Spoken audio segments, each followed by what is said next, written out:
tarde a todos. Eu sou a Adriana Vieira, sou analista de serviços aqui na Controlab. Eu gostaria já de agradecer a presença de todos aqui em mais um encontro online. Hoje a gente vai estar com o tema baciloscopia em hanseníase e biologia molecular, metodologias laboratoriais disponíveis para o apoio ao diagnóstico clínico. Antes da gente iniciar, eu só gostaria de passar algumas informações, né? A gente vai ter, então, como de costume, 45 minutos, em média, para a apresentação e mais 20 minutos para as perguntas finais. Eu vou pedir para que todos coloquem as perguntas no menu atividades que fica no item, na ferramenta de perguntas e respostas. Além disso, eu peço que mantenham o microfone e a câmera desligados durante toda a aula. E também, ao final da aula, nós vamos disponibilizar no chat um link para vocês preencherem com os seus dados para, posteriormente, a gente gerar o certificado.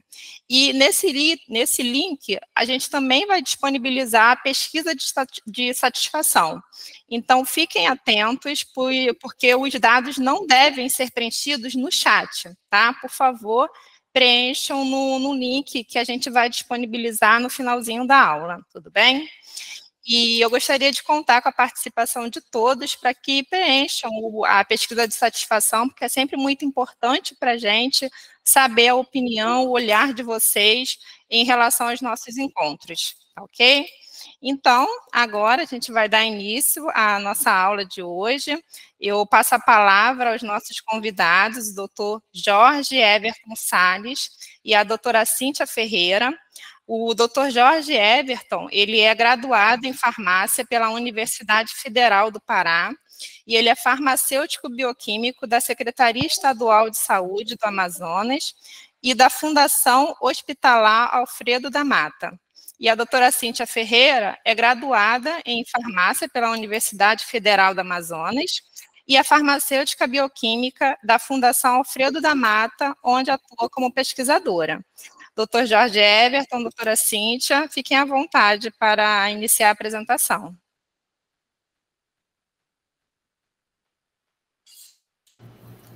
Boa tarde a todos. Boa tarde. Meu nome é Everton Salles, uma colega já apresentou, Adriana.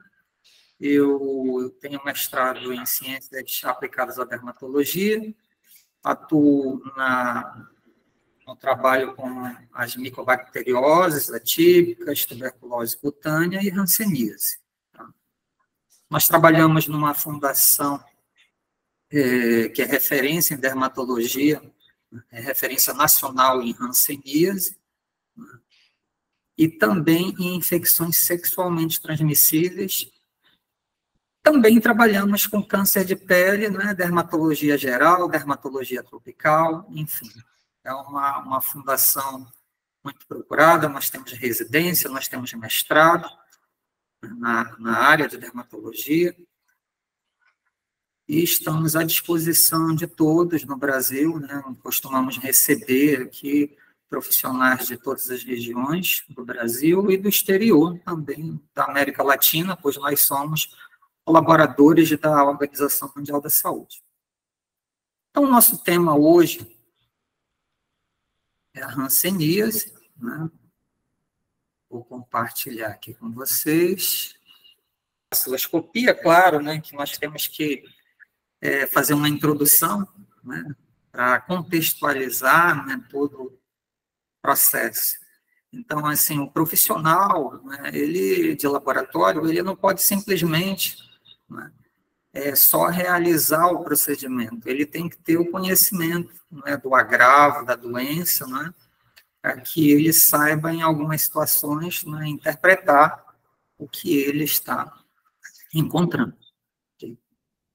Então, assim, nós pegamos dados da Organização Mundial da Saúde de 2019, né, com a pandemia, aconteceu que houve uma baixa detecção de casos novos, né, durante o período da pandemia, e o que está acontecendo hoje é que os dados estão represados, né, e está se detectando muito além do que se vinha detectando antes. Então, assim, os dados epidemiológicos mais confiáveis são de 2019, ok? Então, como nós podemos ver aqui no mapa mundi, né, de acordo com a tonalidade de cor aqui, a gente percebe que tem alguns países aqui, né, que são mais, tem uma coloração mais forte, né?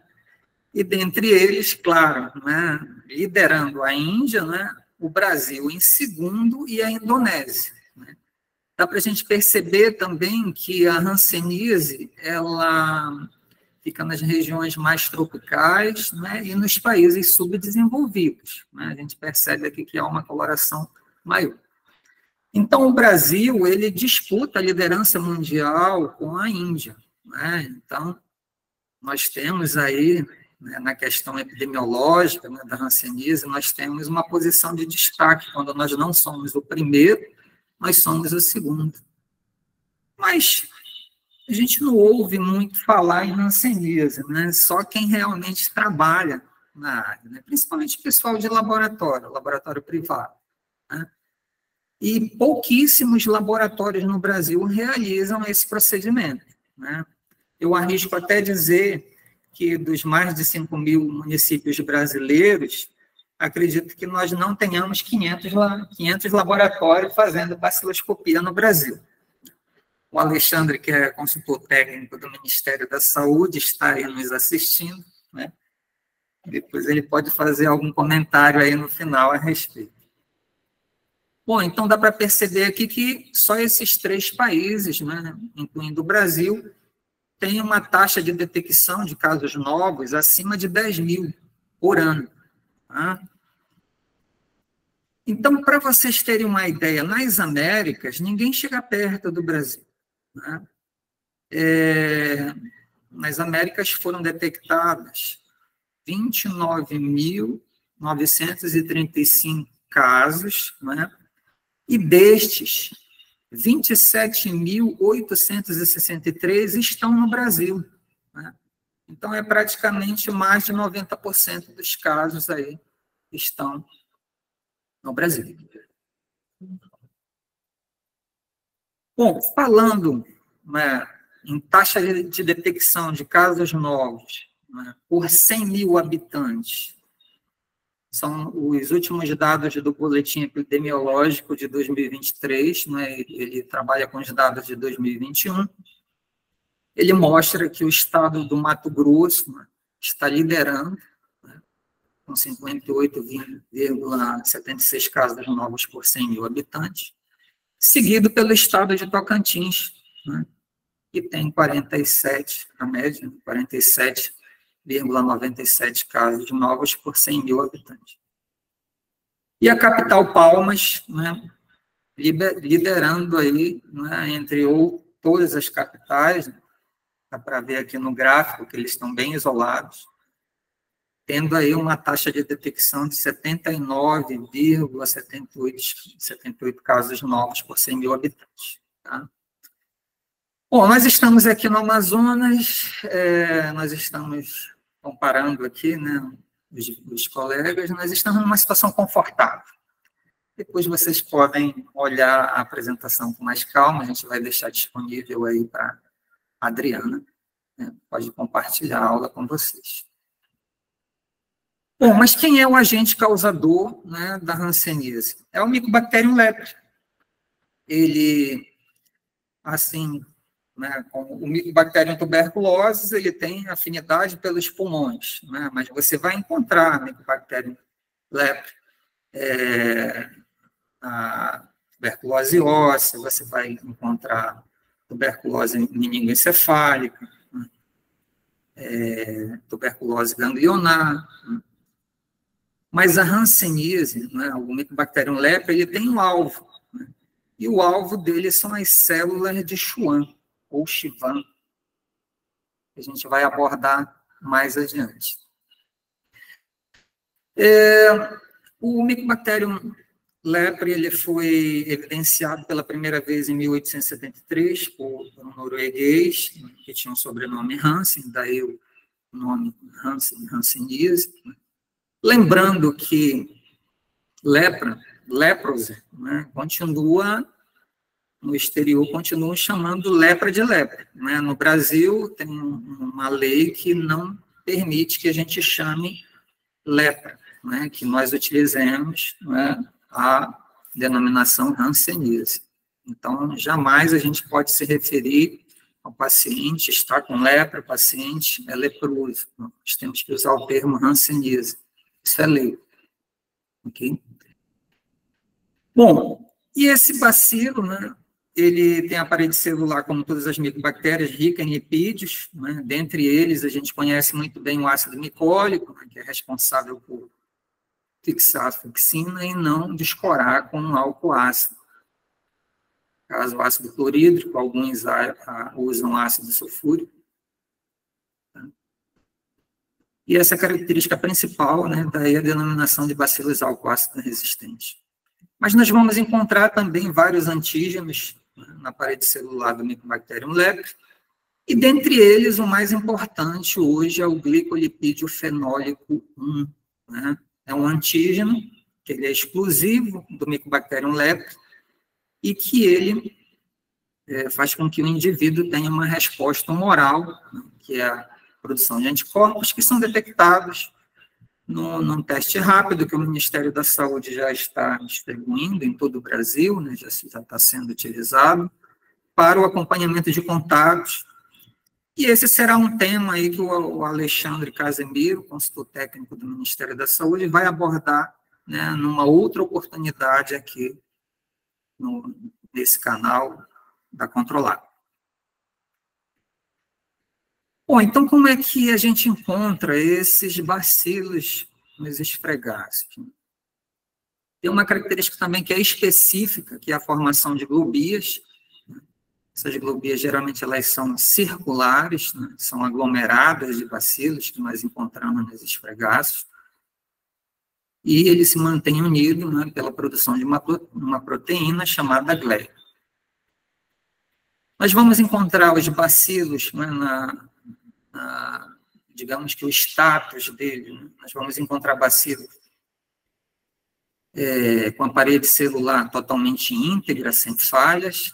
Nós vamos encontrar bacilos fragmentados, são bacilos com pequenas falhas, e nós vamos encontrar os bacilos granulosos, que são considerados de bacilos mortos. Né?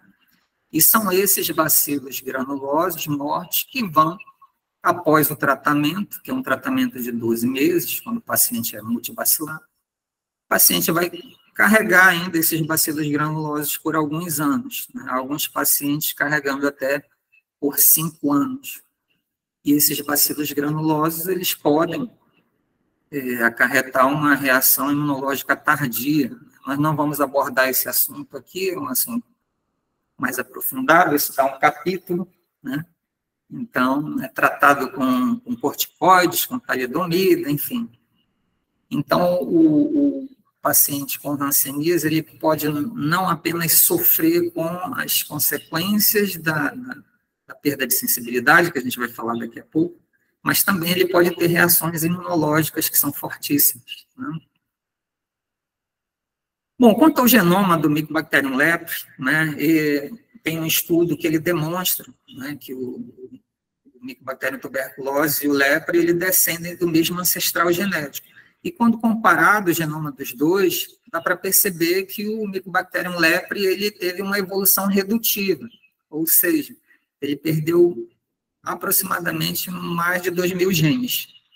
E a maioria desses genes, né, comparando com o Mycobacterium tuberculose, eles estão relacionados ao metabolismo.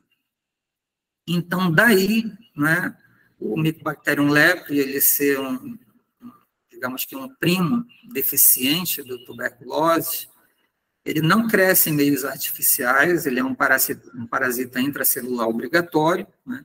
Ele tem a multiplicação muito lenta, ou seja, um bacilo, ele se multiplica em torno de 2 semanas. Né?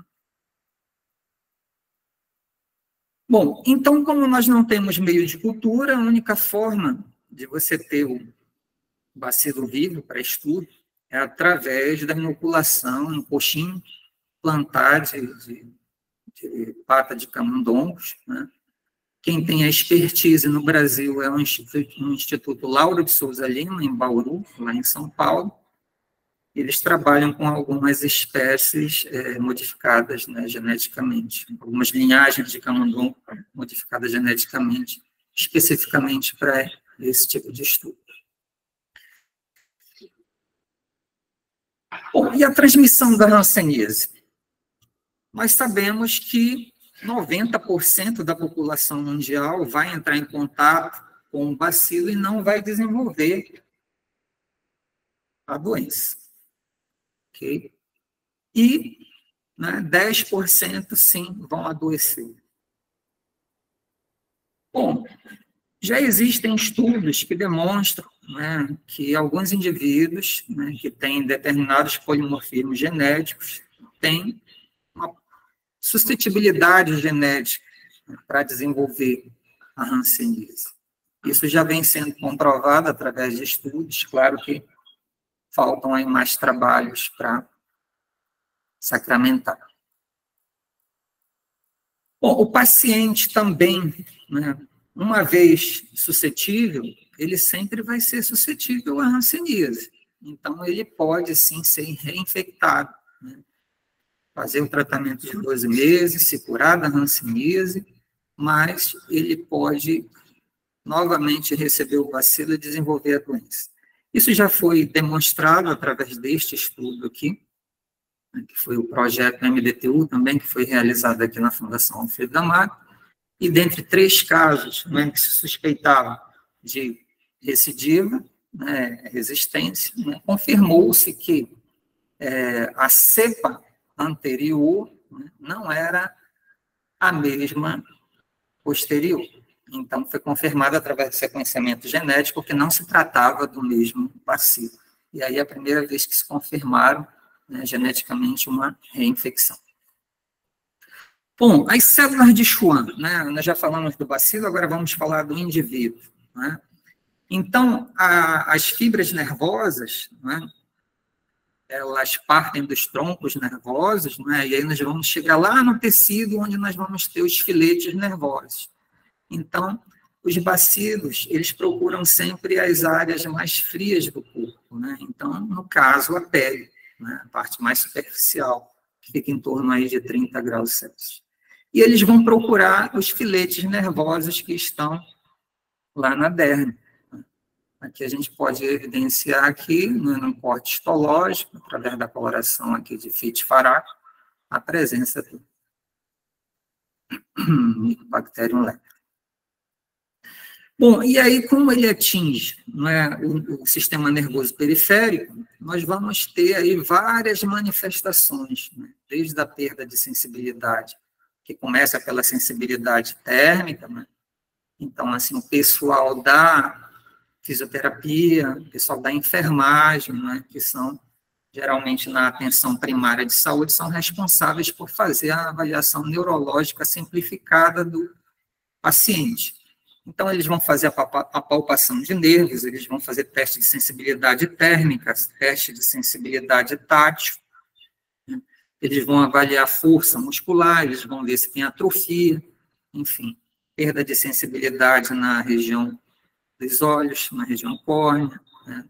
Lagoftalmo, que é quando o paciente não consegue fechar os olhos completamente, ele perde força muscular, e existe uma série de complicações neurológicas, né, que podem levar a sequelas permanentes. Mas nós não vamos abordar isso porque isso dá um capítulo imenso, né, e tem os autocuidados, enfim. Bom, nós temos 2 polos, né, isso nas manifestações dermatológicas. Aqui, no meu lado esquerdo, eu tenho a forma tuberculoide, né? Eu tenho bordas bem delimitadas, né?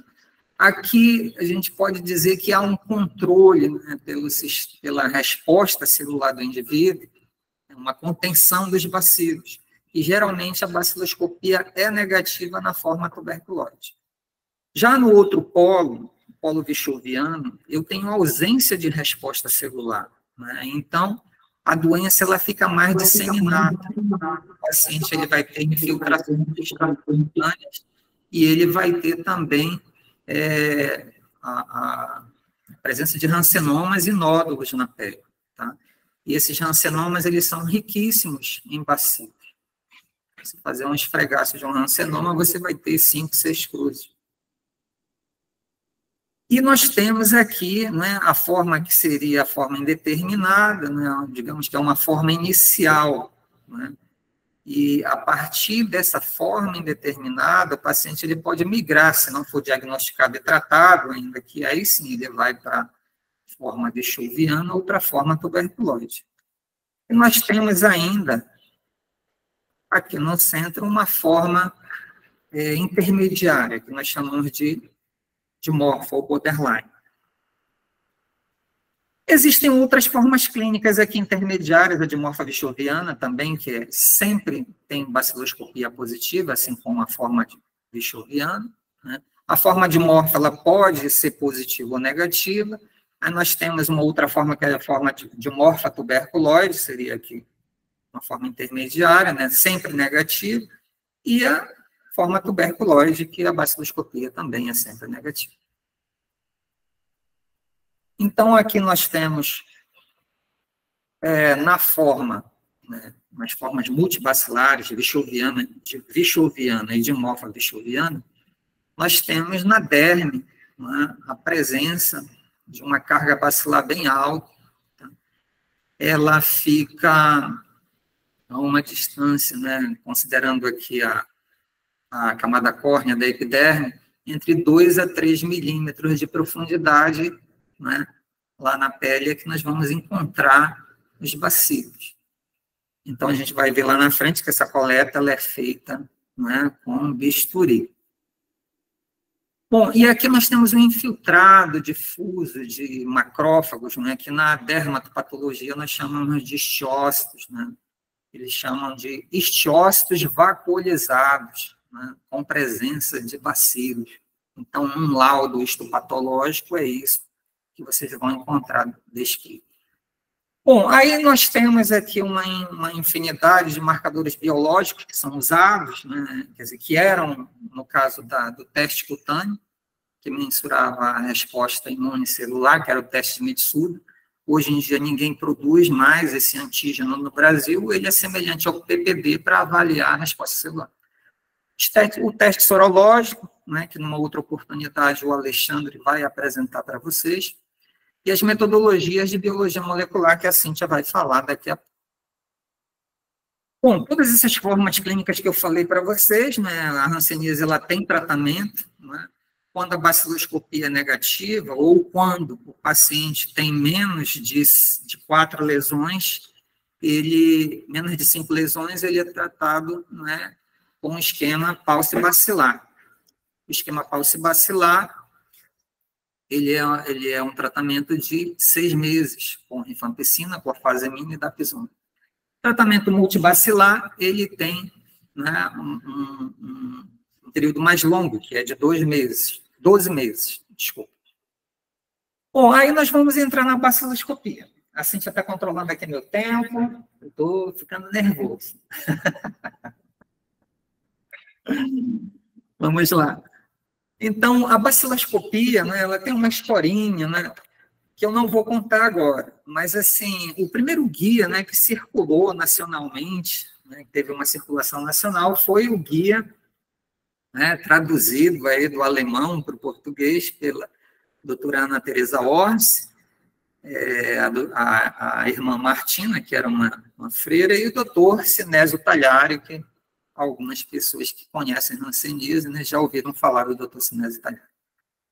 Bom, e em 2010, o Ministério da Saúde, né, através da CGLAB, o antigo Programa Nacional de Controle da Hanseníase, né, eles padronizaram a metodologia, né, e essa metodologia é que está vigente até hoje, né, e o Alexandre já deve estar trabalhando aí na revisão do guia, e quem sabe aí até 2025 a gente tem aí um novo guia de hanseníase. Quais são os critérios de indicação? Primeira coisa, nunca usar a baciloscopia como triagem, né? Então, o diagnóstico da hanseníase ele é essencialmente clínico, né? Um resultado negativo de baciloscopia, ele não descarta, né, que o paciente esteja cometido de hanseníase. Mas um resultado positivo, ele fecha o diagnóstico etiológico do paciente junto com a clínica. Tá? Então, hoje, a gente pode dizer que a baciloscopia e a histopatologia, que geralmente não é necessário quando o paciente é multibacilar, fazer uma biópsia, porque a baciloscopia ela já resolve, né? Então, assim, o pessoal de laboratório, ele já facilita isso, né? Porque o paciente não vai ser submetido a uma biópsia para confirmação. Então, a baciloscopia, ela já fecha o diagnóstico do paciente multibacilar. Bom, então, tudo começa com a solicitação de exame, né?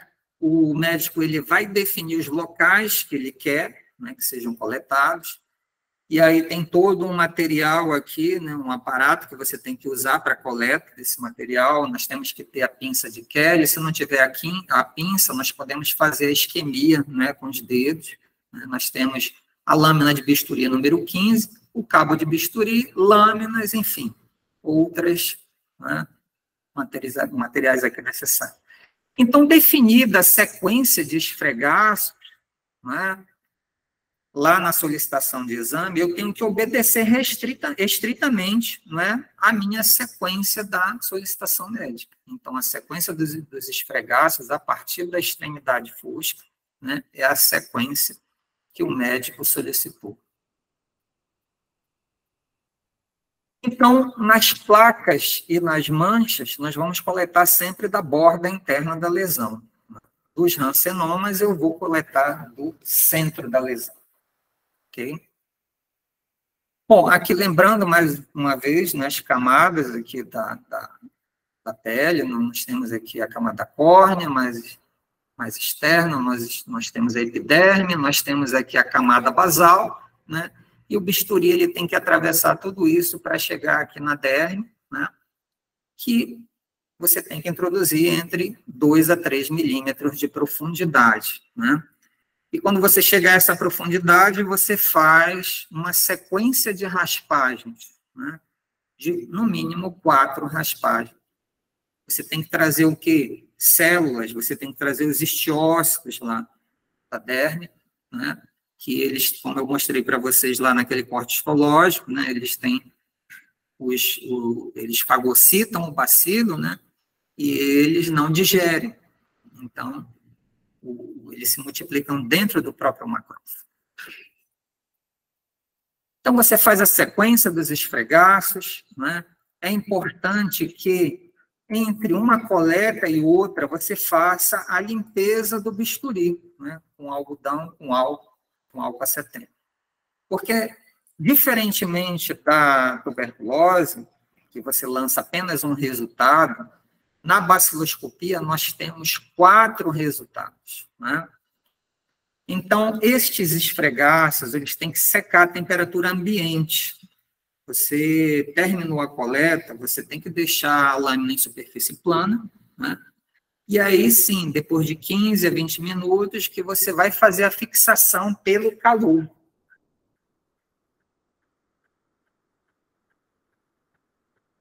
Então, nós vamos partir para a coloração de Ziehl-Neelsen, né, que é o padrão do guia do Ministério da Saúde.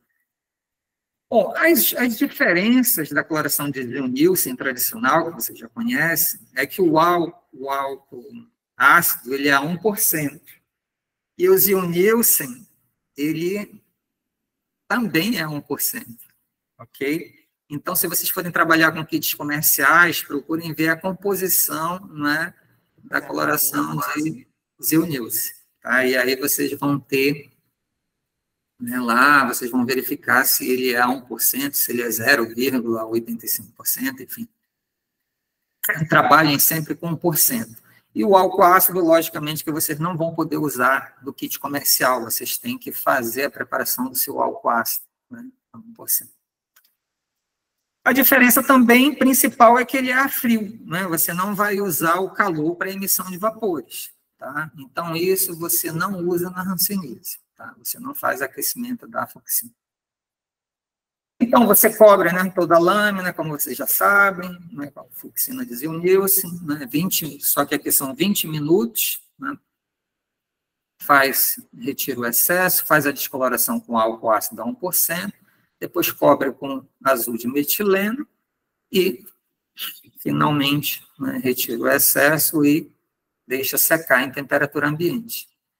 Bom, o material do esfregaço intradérmico, ele se perde com facilidade, então é importante que a gente faça esse acondicionamento, né, e o transporte de modo adequado, tá, com recipientes plásticos, tá, para que o material não se perca. Bom, então, na microscopia, nós temos 2 índices, né? Eu deixei aqui o índice morfológico meio apagado, porque realmente ele está ficando em desuso, né? Alguns colegas aqui que já trabalham com hanseníase, né, sabem que muitos médicos ainda cobram muito o índice morfológico, mas no novo protocolo clínico de diretrizes terapêuticas, ele já não está nem sendo citado. Então, nós vamos falar aqui somente do índice baciloscópico. Então, aqui a temida escala logarítmica de Ridley, né, que vai de 0 a 6 cruzes. Né? Nos nossos treinamentos, nós costumamos, né, trabalhar com essa escala adaptada, ela é mais didática. Tá?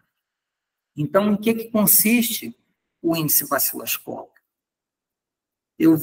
De cada esfregaço, eu vou ter que dar um índice, ou seja, eu vou ter 4 resultados em cruzes. Né? Então, eu vou fazer da mesma forma da tuberculose, né? Eu vou contar os bacilos individualmente. O único fator complicante é quando nós temos globias, geralmente em esfregaços de 5 e 6 cruzes. E aí nós trabalhamos, né, aí em 5 e 6 cruzes, a leitura realmente ela é um pouco mais subjetiva por conta da presença das globias. Nós trabalhamos aqui alguns parâmetros aqui na fundação, né, para definir mais ou menos quantos bacilos tem em cada globia. Né. É claro que cada instituição vai usar algum tipo de referência, mas o fato é que a baciloscopia, a contagem precisa mesmo, ela vai de 1 a 4 cruzes. Né? 5 e 6 já é uma contagem que a gente trabalha mais a ideia de concentração. Bom, então, como é que se faz essa contagem? Né? Você já viu essa tabelinha lá na tuberculose, né? Então você conta 100 campos. Né? Quando você tem concentrações de 4, 5 e 6 cruzes, aí não há necessidade de você fazer a contagem dos 100 campos. Em 25 campos, né, se você manter ali uma média, você já pode fechar, né, aquela concentração. Ok? E aí, eu, de posse dos 4 resultados, né, eu faço a minha média aritmética, e esse aqui, o índice baciloscópico, é o que interessa para o médico. Né? Aqueles médicos que fazem, né, acompanhamento, né, alta, né, após os 12 meses de tratamento, então ele vai pedir uma nova baciloscopia para ver se houve aqui uma regressão. Isso não é recomendado, tá, pelo novo protocolo clínico.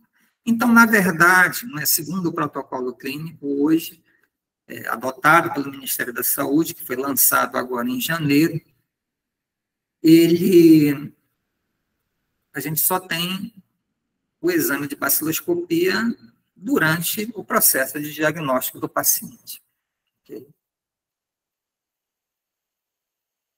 Bom, o índice morfológico nós não vamos falar, né?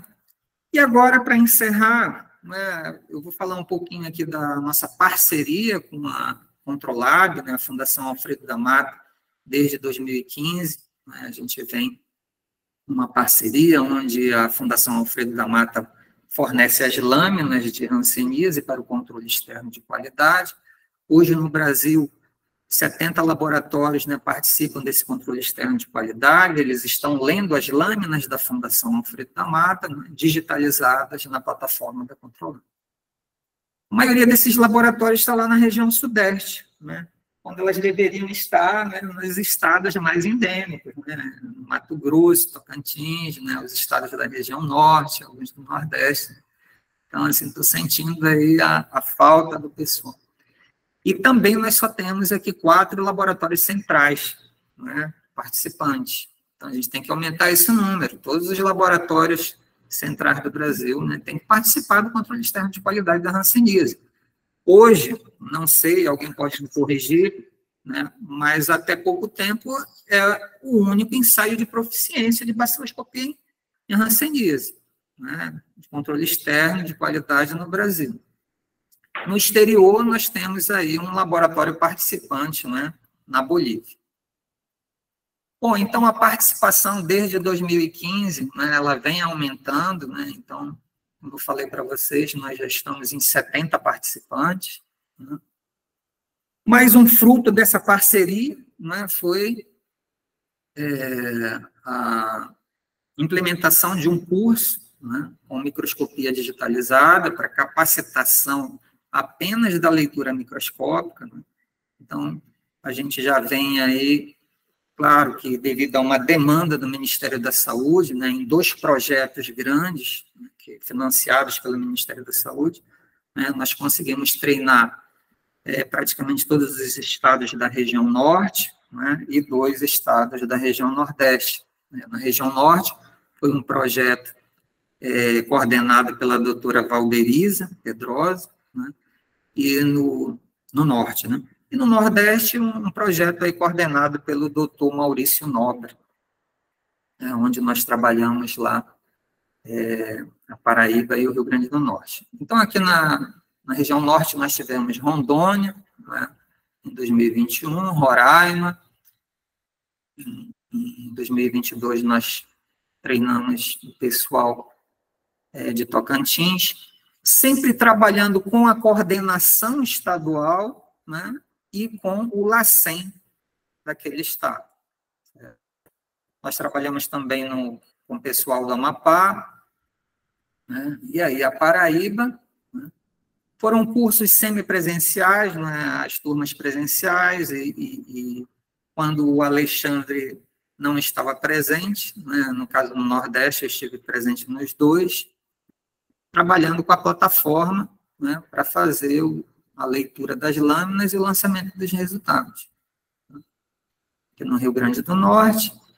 E este ano, né, o último curso, ele foi 100% EAD, né, então eu fiz daqui mesmo do Amazonas, e cada, né, participante do seu município, né, lá no estado do Pará. Vários municípios participaram, né, e aí foi a primeira turma que foi 100% EAD nesse formato de curso.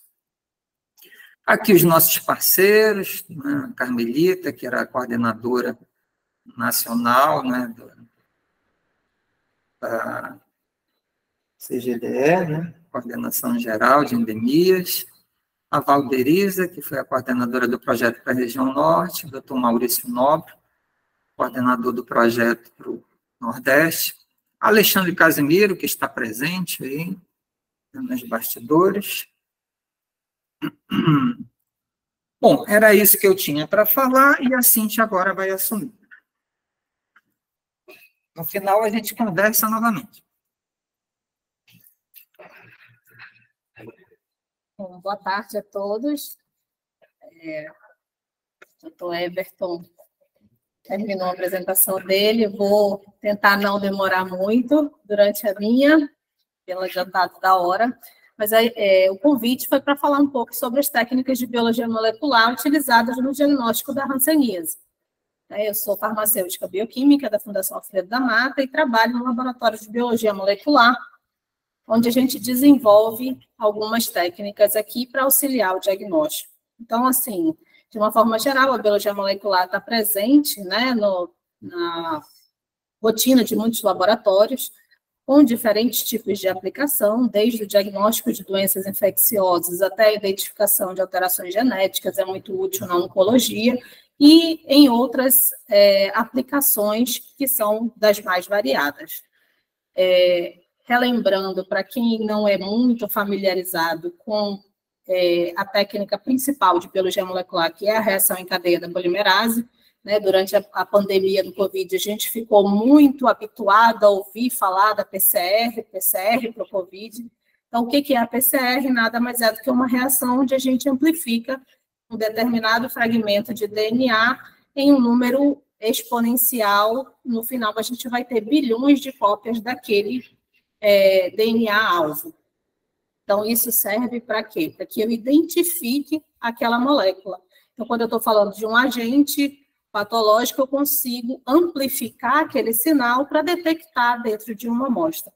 E a reação em cadeia da polimerase, ela é composta por 3 fases, né? Uma fase de desnaturação, onde você tem a separação da fita dupla de DNA, para que ocorra um resfriamento, né, que é a segunda fase, para o anelamento dos meus oligoiniciadores, ou primers, né, do inglês, que vão definir a região que será amplificada e reproduzida.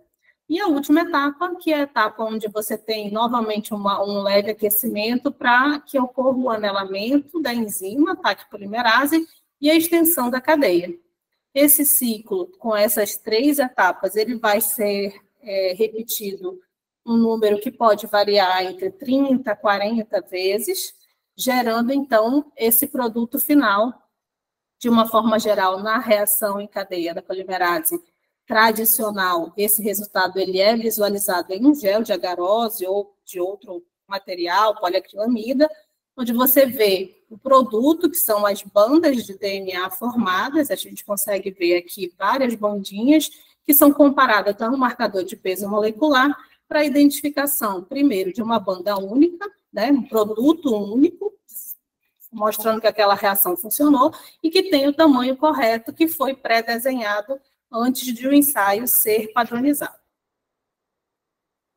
Essa técnica, ela sofreu evolução ao longo dos anos, né, uma técnica que foi desenvolvida na década de 80, ao longo dos anos ela foi sendo aprimorada, a gente tem várias atualizações e vertentes dessa técnica, mas mais recentemente a gente tem a PCR em tempo real, que permite não só a detecção, mas também a quantificação do produto gerado, e você também tem um produto, um resultado mais rápido em função de que você corta uma etapa, que seria a etapa final de eletroforese e visualização em gel de agarose, né? Ao longo da reação, o produto ele é quantificado a cada ciclo, e no final você tem, então, um gráfico onde te diz qual é o desempenho, se aquela amostra houve amplificação, se não houve, e a concentração dela, certo? Utiliza corantes fluorescentes. Então, a cada ciclo, essa fluorescência ela é emitida e captada pelo aparelho, que é isso que ele vai formar um gráfico no final, nos dizendo se aquela amostra apresenta o DNA-alvo ou não. No caso do Mycobacterium leprae, a gente tem alguns desafios quando a gente trabalha com técnicas de biologia molecular.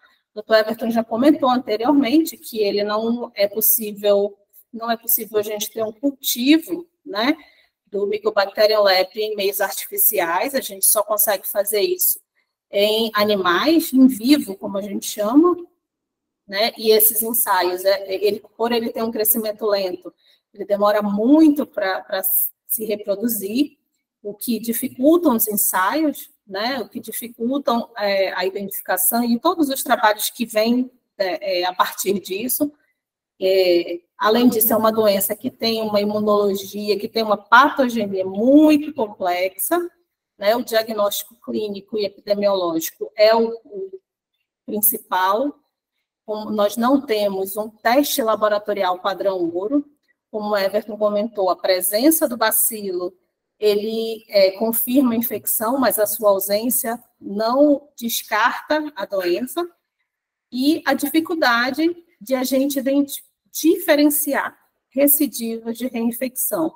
Porque, como ele também comentou anteriormente, é um bacilo que, ao longo dos anos, se manteve muito estável, então, ele não tem uma alta taxa de mutação, e a gente tem dificuldade de diferenciar essas cepas, né? Esse trabalho que o Dr. Everton citou anteriormente, que conseguiu diferenciar e evidenciar um caso de reinfecção, foi feito o genoma completo da bactéria, para que a gente conseguisse chegar a esse resultado. Então, é mais um desafio nesse sentido.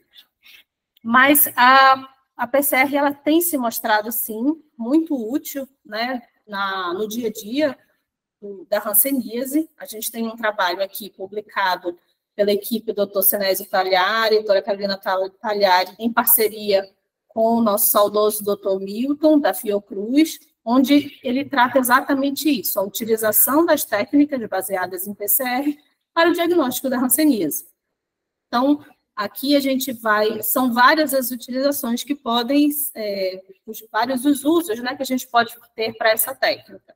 A gente vai se fixar em 4 principais, né, que seriam o diagnóstico diferencial. Nós utilizamos aqui na Fundação Alfredo da Mata, PCR, para auxiliar o diagnóstico diferencial com outras dermatoses e outras doenças infecciosas, que são endêmicas da região, para auxiliar na identificação de casos de difícil diagnóstico, né, que a gente chama de formas indeterminadas, falso-bacilares e hanseníase neural pura, no monitoramento de contatos, né, existe um trabalho que é coordenado pelo Dr. André Leturiondo, daqui da Fundação, onde ele está fazendo essa coorte de monitorar os contatos com PCR positivo para identificar o percentual de indivíduos que realmente desenvolveram a doença, né? A presença do DNA de um PCR positivo não indica necessariamente o desenvolvimento da doença, e o monitoramento da resistência antimicrobiana, que também é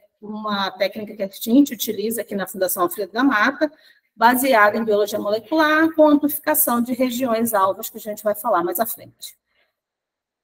Então, com relação ao diagnóstico diferencial, a gente tem, como o Everton mostrou, uma gama muito grande de manifestações clínicas que podem confundir com outras doenças.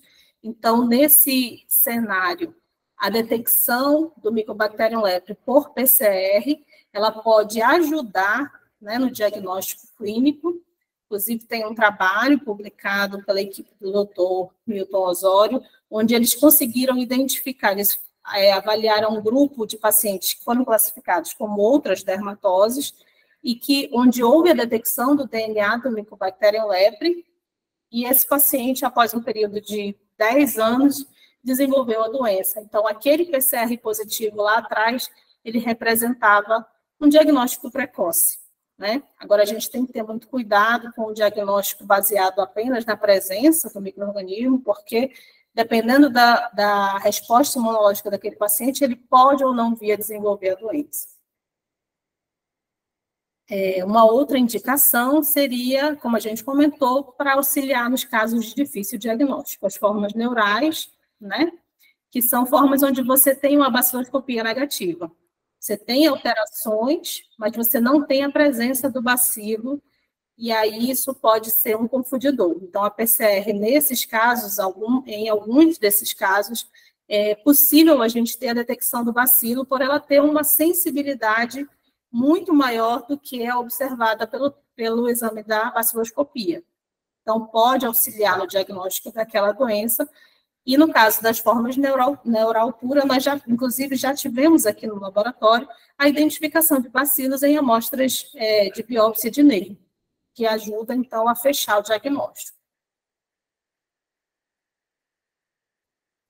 Uma outra indicação muito importante na hanseníase seria o monitoramento dos contatos. Os contatos de pacientes, especialmente os multibacilares, são aqueles que têm o maior risco de adoecimento, pelo contato íntimo e prolongado. Então, é importante que esses contatos sejam monitorados, que eles sejam avaliados e monitorados ao longo do tempo. Então, a PCR, ela pode estar positiva, isso não indica que a pessoa vai desenvolver a doença, mas indica que a gente precisa ter um acompanhamento para que, caso ele adoeça, essa detecção ela seja precoce. A detecção ela pode ser feita em diferentes tipos de amostra. A detecção em amostra nasal, já existem alguns trabalhos na literatura que mostram uma positividade mais alta, mas não foi possível ainda estabelecer uma correlação entre a positividade, né, de amostras nasais, de bacilos em amostra nasal e o adoecimento. Então, não existe essa correlação muito clara, né? Existe, sim, uma necessidade de avaliação desse contato. Então, só falando um pouquinho mais dos contatos, eles são os que têm o risco mais elevado de desenvolver a doença, então a estratégia de você focar nos contatos é uma boa estratégia para o controle da doença. A gente observa um número de casos meio que estabilizado, com exceção por conta da pandemia, como o Everton comentou, que a gente teve uma queda nos diagnósticos e agora a gente está vendo um aumento dos números em função desse número reprimido.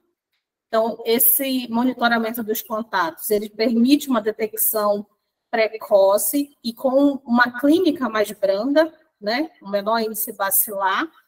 Então, relembrando que os testes diagnósticos não têm um padrão ouro e a gente não consegue diferenciar infecção de doença ativa. Então, por isso é importante acompanhar esse paciente e observar as manifestações clínicas.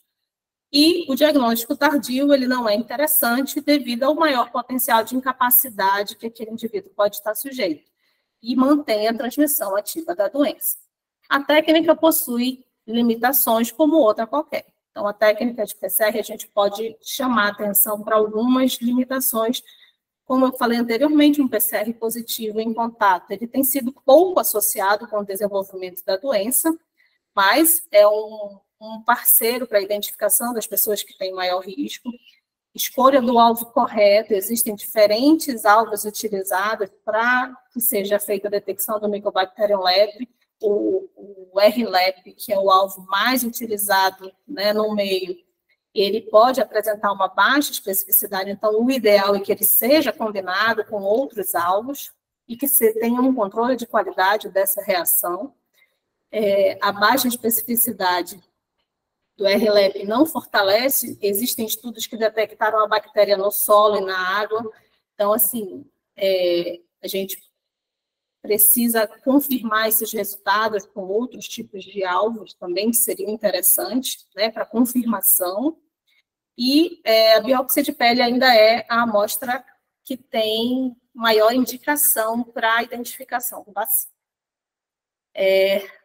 O último tópico que a gente resolveu abordar com a utilização da PCR é para o monitoramento da resistência antimicrobiana. Então, a Fundação Alfredo da Mata, desde outubro de 2018, quando foi criada a Rede de Vigilância da Resistência Medicamentosa do Ministério da Saúde, ela compõe como um dos 3 laboratórios de referência para avaliação e detecção de mutações associadas com resistência, responsável pelas amostras de todo o estado do Amazonas, Rondônia, Roraima, Amapá e Maranhão, em parceria com a Fiocruz e com o Instituto Lauro de Souza Lima.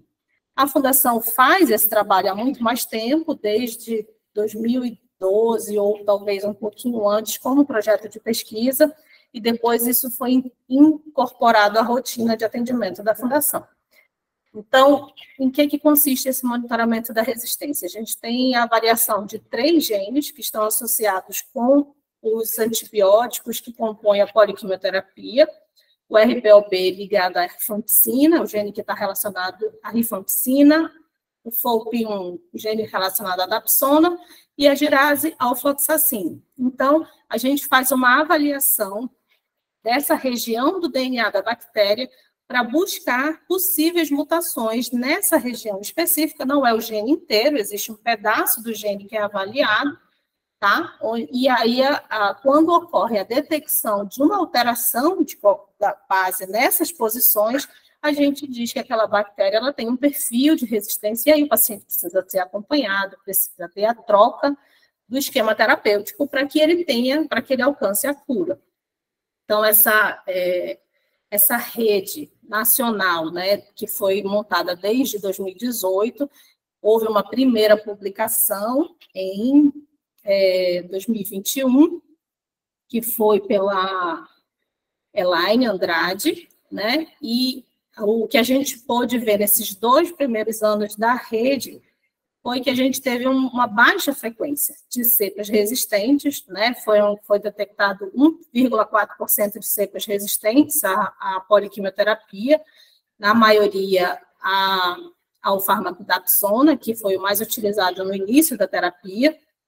O grupo principal é das recidivas, que teve maior frequência de resistência, e a gente teve casos de resistência a mais de uma droga detectada também. Então, assim, dados mais recentes da Fundação demonstram que dentro das amostras avaliadas aqui, a gente tem algo parecido do que foi observado no Brasil como um todo, a gente viu em torno de 2 a 2,5% de casos resistentes. Então, é uma resistência que a gente considera baixa, mas que precisa ser monitorada. A resistência ela tem sido utilizada por diversos autores. A metodologia principal e mais divulgada é através do PCR, seguido de sequenciamento direto do DNA, mas existem outras metodologias também que foram já desenvolvidas, utilizando técnica de PCR em tempo real, e o kit que mais recentemente o Ministério da Saúde resolveu adotar dentro do esquema de combate à doença, que é uma fita, né, o Genotype Lepra-DR, que é uma outra metodologia, também utiliza PCR, mas a identificação daquela mutação ela é feita em uma fita, ocorre uma hibridização, então é uma metodologia um pouquinho diferenciada. Falando, então, no PCDT, que foi lançado no ano passado, houve a inclusão de alguns testes dentro desse nosso rol de combate à hanseníase, né? Como o Everton comentou, a gente vai falar posteriormente sobre a inclusão do teste rápido, né, com a detecção do anticorpo anti-PGL1. E aqui eu vou falar um pouquinho sobre o teste de biologia molecular para a detecção do Mycobacterium leprae em biópsias de pele de nervo, através da técnica de PCR em tempo real, e o teste de detecção da mutação, que a gente até já citou anteriormente. Eles estão dentro dos fluxogramas propostos pelo Ministério, pelo PCDT, para ser utilizados na atenção especializada. Então, o kit de detecção hoje, ele ainda não está implementado, mas ele está em vias de acontecer, né? Então, a gente está aguardando para que isso se aconteça, mas a proposta de utilização dele é para aqueles contatos que têm alterações clínicas ou laboratoriais inconclusivas, né? Então, ele sai da atenção básica, ele passa para a atenção especializada, e o PCR entra como mais uma ferramenta para tentar identificar a presença dessa infecção. Então, esse paciente que não conseguiu confirmar como caso e nem ser descartado, a ideia é que se colha a biópsia e se faça o PCR para tentar detectar o micobacterium naquela amostra. Então, se ocorre a detecção, ele entra como caso. Desculpa. Se não ocorre a detecção, vigilância passiva por meio do autoexame. E a outra tecnologia incorporada também pelo Ministério, que está em vias de inclusão, né, na rede, é esse kit para detecção da resistência. Hoje a gente faz isso com protocolos que a gente chama in-house, né? Os 3 laboratórios trabalham com protocolos desenvolvidos localmente, onde a gente faz a amplificação das regiões-alvo e o sequenciamento de DNA. Então, não é um kit comercial, né? O kit comercial aprovado foi aquele que eu citei anteriormente, que tem publicação e tudo mais, e que em breve será aplicado aos LACENs e às unidades de referência para ajudar também nessa rede e para ampliar, né, o acesso à rede de resistência.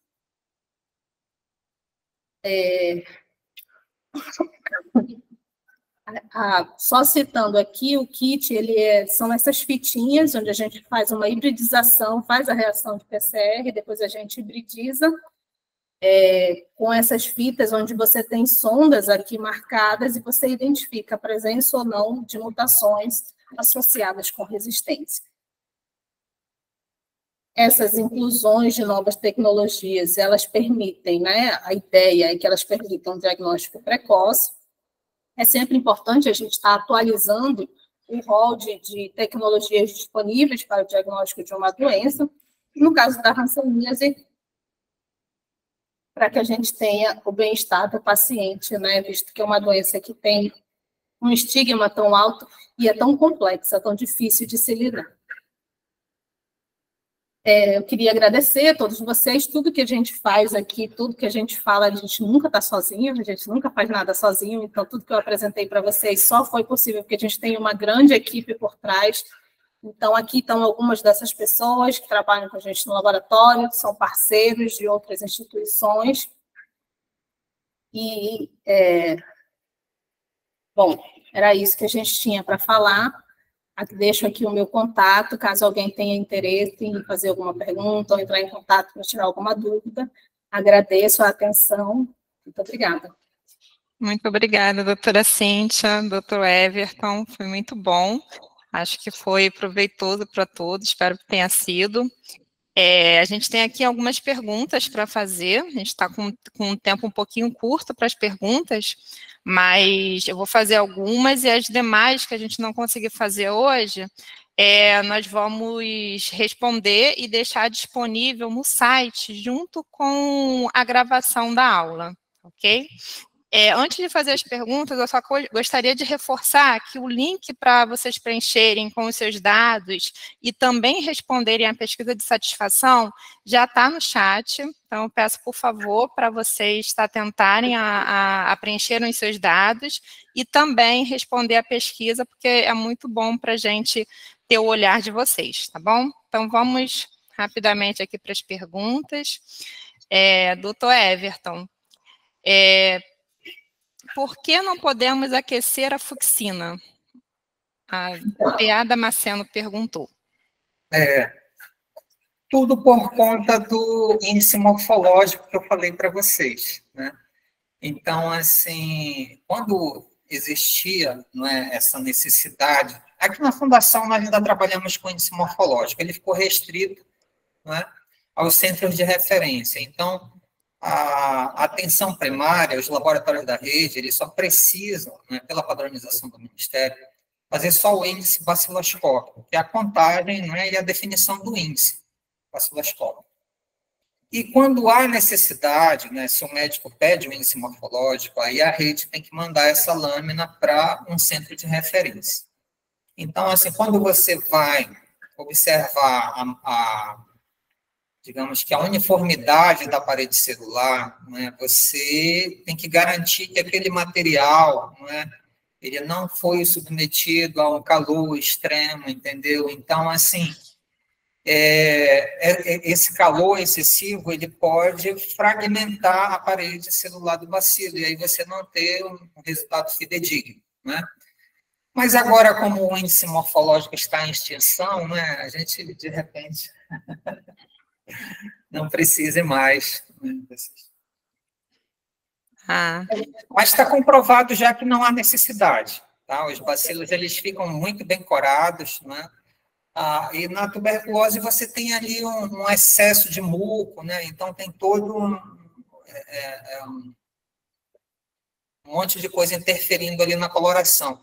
E o esfregaço dérmico, intradérmico, né? Ele tem pouquíssimas células, né, pouquíssimo material, tem mais ali eletrólitos ali do intertício, né, da linfa, então não interfere muito na coloração. A fucsina se liga facilmente aos bacilos. Ótimo, doutor. O Antônio, ele perguntou, todos os laboratórios do Brasil estão autorizados no diagnóstico laboratorial da doença para todos os exames disponíveis? Todos os diagnósticos?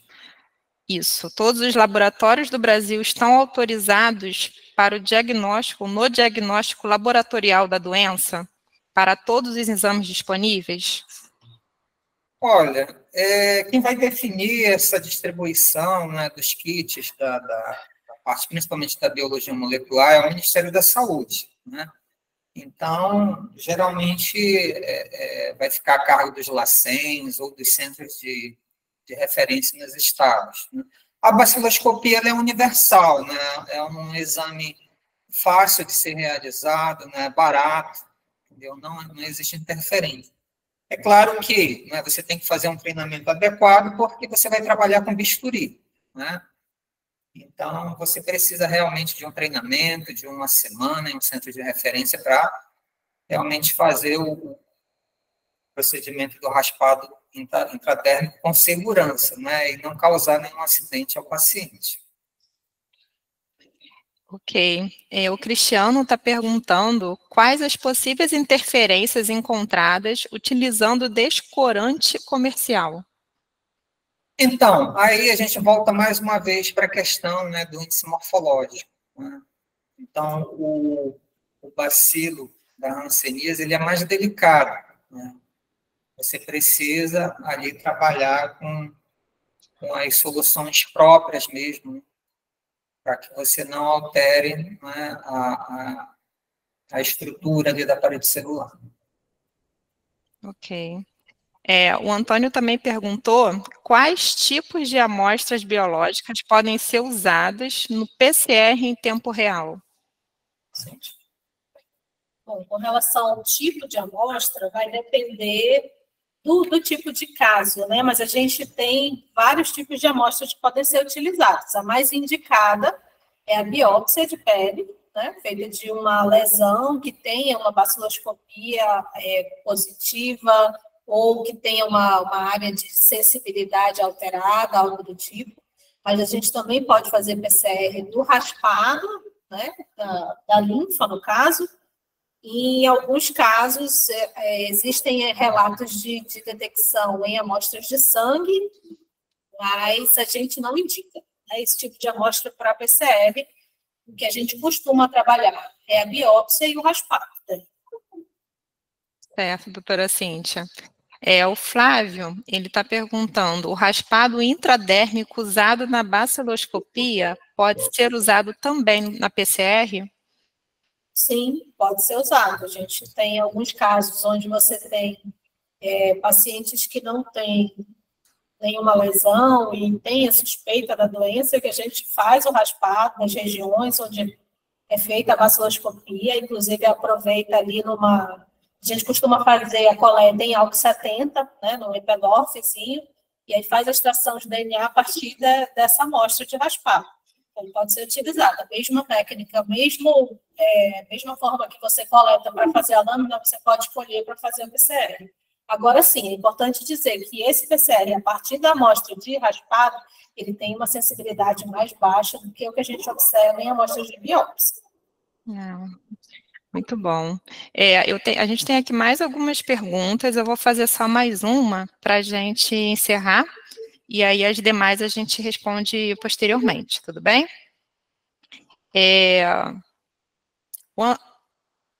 Estão perguntando, está sem a identificação, mas a técnica da PCR será implantada nos LACENS?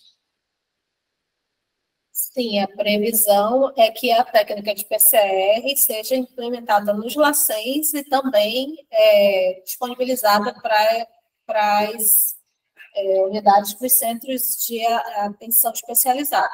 Mas a proposta e o que está no fluxograma do Ministério, inclusive, é para implementação nos LACENS. Isso vai depender também da estrutura, né, de cada estado. Ótimo, doutor. Doutora Cíntia, doutor Everton, quero agradecer mais uma vez a participação aqui no nosso encontro, essa possibilidade de aprender um pouco mais sobre o assunto. A gente tem mais algumas perguntas, mas eu vou deixar para responder depois, posteriormente, encaminho para vocês, e aí a gente disponibiliza no site, junto com a gravação da aula, tudo bem? Aos demais, eu agradeço a participação de todos, tá? E até a próxima aula, pessoal. Todos, tem alguns agradecimentos aqui, uma excelente aula. Muito bom. Agradeço a todos. Obrigado a todos, desculpa aí por ter extrapolado o tempo, mas assim, a gente prefere passar uma mensagem completa, que ainda não deu ainda para... A gente não conseguiu falar nem 10% da hanseníase para vocês. Entendeu? Mas foi ótimo, foi ótimo. A gente está aqui. Enciclopédia hanseníase. Então, tentou fazer um resumão e eu acabei extrapolando o tempo. Eu peço desculpas para vocês. Não, foi ótimo. Aqui estão várias palmas aqui. Foi muito bom. Muito obrigada, doutora Cíntia, doutor Everton. Um prazer.